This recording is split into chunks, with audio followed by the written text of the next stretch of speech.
Bismillahirrahmanirrahim. Assalamualaikum warahmatullahi wabarakatuh. Waalaikumsalam warahmatullahi wabarakatuh. Baik, di sini kami akan memaparkan makalah kami, itu kelompok 5, dan kami akan memaparkan tentang pola pendidikan Islam pada dinasti Umayyah. Di sini baik saya perkenalkan dulu dari teman-teman saya ini. Saya sendiri Matandi, dan di sebelah kanan saya Wildan Al-Faiki, dan di sebelah kiri saya Ferdiansyah. Baik, untuk lebih mempersingkat waktu, di sini kami akan langsung memasuki terhadap poin-poin pokok bahasan yang akan kita bahas pada kesempatan kali ini.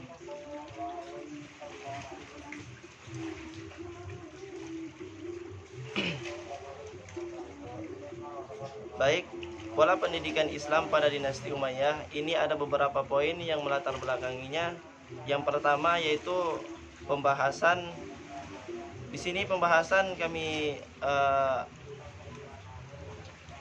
simpulkan bahwasanya kekuasaan Bani Umayyah berumur kurang lebih 90 tahun. Ibu kota negara dipindahkan Muawiyah dari Madinah ke Damaskus, yang mana merupakan tempat ia berkuasa sebagai gubernur. Sebelumnya, Muawiyah ibnu Abi Sufyan adalah pendiri dinasti Umayyah yang berasal dari suku Quraisyah, keturunan Bani Umayyah, yang merupakan khalifah pertama dari tahun 661 sampai 750 Masehi. Nama lengkapnya ialah Muawiyah bin Abi Harb bin Umayyah bin Abdi Syam bin Manaf. Dewan Redaksi 1967.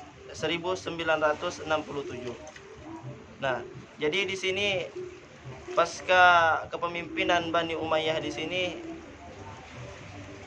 itu dipimpin oleh Muawiyah dari Madinah ke Damaskus. Kemudian setelah Muawiyah diangkat jadi khalifah, ia menukar sistem pemerintahan dari demokrasi menjadi monarki.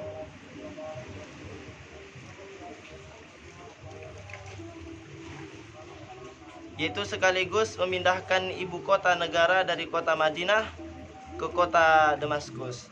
Muawiyah lahir 4 tahun menjelang Nabi Muhammad SAW menjalankan dakwah Islam di kota Mekah. Ia beriman dalam usia muda dan ikut hijrah bersama Nabi ke Yusrib. Di samping itu, termasuk salah seorang pencatat wahyu dan ambil bagian dalam beberapa peperangan bersama Nabi SAW. Nah, jadi di sini Muawiyah merupakan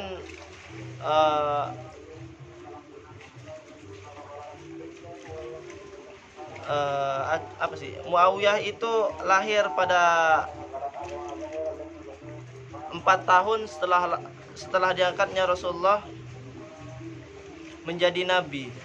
Kemudian pada masa Khalifah Abu Bakar As-Siddiq dan Khalifah Umar Ibnu Khattab, Umayyah menjabat sebagai panglima pasukan di bawah pimpinan Ubaidillah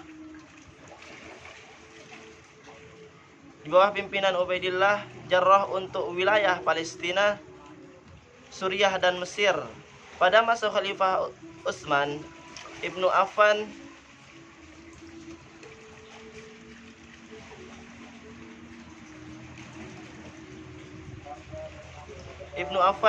ia diangkat menjadi wali untuk wilayah Suriah yang berkedudukan Damaskus pada masa pemerintahan Ali bin Abi Thalib tahun 661 Masehi.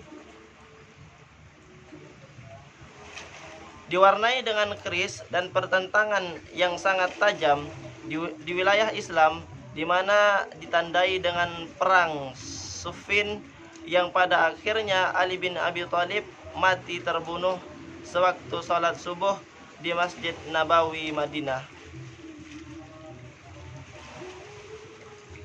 Kemudian, sepeninggalan Ali bin Abi Thalib tahun 661 Masehi, sebagai umat Islam di Irak memilih dan mengangkat Hasan ibnu Ali ibnu Thalib menjadi khalifah. Akan tetapi Hasan adalah orang yang taat, bersikap damai serta tidak tega dengan perpecahan dalam Islam. Akhirnya diangkat serah terima kekuasaan di kota Khaffah. Dengan demikian dimulailah dinasti Umayyah. Nah, kemudian poin-poin yang selanjutnya akan disampaikan oleh teman-teman saya, dan di sini poin yang pertama yaitu pola pendidikan Islam pada periode dinasti Umayyah. Dan yang tadi yang saya sampaikan hanya sekelas pengantar saja dari beberapa hal yang melatar belakangi dinasti Umayyah tersebut. Untuk itu saya serahkan kepada teman yang ada di samping saya. Terima kasih. Baik, saya akan meneruskan makalah yang tadi. Pola pendidikan Islam pada periode Umayyah. Jadi tempat pendidikan pada periode Umayyah dibagi menjadi 3, yaitu pertama masjid, yang kedua majelis, terus yang ketiga khutbah. Baik, yang pertama masjid. Masjid adalah pelajaran anak-anak khutbah setelah mereka melanjutkan pendidikan di tingkat menengah yang dilakukan di masjid. Peranan masjid sebagai pusat pendidikan dan pengajaran senantiasa terbuka lebar bagi setiap orang yang merasa dirinya tetap dan mampu untuk memberikan pengajaran ilmunya kepada orang-orang yang harus akan pengetahuan. Pada dinasti Umayyah, masjid merupakan tempat pendidikan tingkat menengah dan tingkat setelah khutbah. Pelajaran yang dianjurkan meliputi Al-Quran, tafsir, hadis, dan fikih. Terus yang kedua, majelis. Sastra majelis merupakan balai pertemuan yang disiapkan oleh khalifah dinasti dengan hiasan yang indah. Hanya diperuntukkan bagi sastrawan dan ulama terkemuka. Menurut Al-Basri, balai pertemuan tersebut mempunyai tradisi khusus yang dihendaskan seorang yang masuk ketika khutbah hadir. Mestilah perbaikan mesti bersih dan rapi, duduk di tempat yang sempurna, tidak tertawa terbahak-bahak. Terus yang ketiga, khutbah. Khutbah atau maktab berasal dari kata dasar katabah yang berarti menulis atau tempat penulisan. Jadi khutbah adalah tempat belajar menulis. Khutbah merupakan tempat anak-anak belajar menulis dan membaca.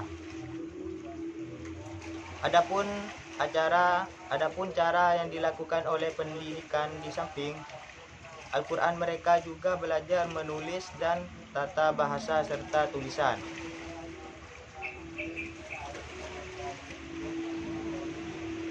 Terus khutbah juga dipakai sebagai bahasa bacaan atau belajar membaca. Kemudian dipilih ayat-ayat yang akan ditulis untuk dipelajari. Di samping belajar menulis dan membaca, murid-murid juga mempelajari tata bahasa Arab, cerita-cerita Nabi, hadis, dan pokok-pokok azam. Terus saya akan disampaikan dengan teman saya. Baik, saya akan mengambil semua apa yang teman-teman jelasin barusan, saya akan mungkin mengambil kesimpulannya. Jadi semuanya kesimpulannya adalah pola pendidikan pada periode dinasti Umayyah melanjutkan pendidikan semasa Khulafaur Rasyidin, walaupun ada sisi perbedaan dan perkembangan tersendiri. Perkembangan pendidikan Islam pada masa dinasti Umayyah itu ada 3 macam. Yang pertama, setelah apa yang telah disampaikan teman saya barusan, yaitu ada tiga macam, yaitu khutub. Yang pertama itu khutub, terus yang kedua itu masjid, terus yang ketiga adalah majelis sastra. Di samping itu pada periode dinasti Umayyah juga telah melaksanakan pendidikan dengan tingkat sebagai berikut, yaitu dinasti Umayyah itu ada tingkatannya. Yang pertama itu adalah tingkat pertama, terus tingkat menengah, terus yang ketiga tingkat tinggi. Semua ini dinamakan kurikulumnya telah disesuaikan dengan tingkatannya masing-masing, dan ini bisa dijadikan bahan acuan atau kaca perbandingan untuk dijadikan strategi dalam metode pendidikan di masa milenial sekarang ini. Jadi kesimpulannya itu adalah Khulafaur Rasyidin itu mempunyai 3 tingkat. Yang pertama itu 3 tingkat. Yang pertama khutub, yang kedua masjid, yang ketiga majelis sastra. Terus yang kedua ada tingkatannya, tingkat pertama, terus tingkat kedua, tingkat menengah, terus tingkat tinggi. Mungkin kesimpulannya itu yang dapat kami sampaikan. Terus kami kasih lagi ke pembawa acara, pembawa makalah untuk teman kami. Baik, terima kasih. Demikian mungkin pemaparan makalah yang kami bisa sampaikan kali ini. Dan kemudian jika seumpamanya ada yang ada hal ataupun banyak kekeliruan yang menjadi kurang mengertinya penikmat makalah ataupun pendengar makalah, mungkin bisa langsung ditanyakan dan bisa didiskusikan bersama untuk mencari titik kejelasan ataupun kebenaran yang hakiki itu. Kemudian di sini kami mengucapkan maaf, dan dari hasil presentasi kami mungkin kurang baik dan kurang maksimal. Jadi untuk perbaikannya kami mengharap ataupun meminta kritikan ataupun saran daripada hasil presentasi kami yang sengaja kami lakukan bersama-sama begitu. Jadi untuk lebih efisien lagi mungkin bisa dilanjut di forum-forum kelas nantinya, atau bisa dikembangkan di pola diskusi yang mana bisa membangun karakter ataupun membuat pemahaman yang bisa kita jadikan acuan bersama. Jadi kurang lebihnya seperti itu. Akhirnya dari kami, wassalamualaikum warahmatullahi wabarakatuh. Waalaikumsalam warahmatullahi wabarakatuh.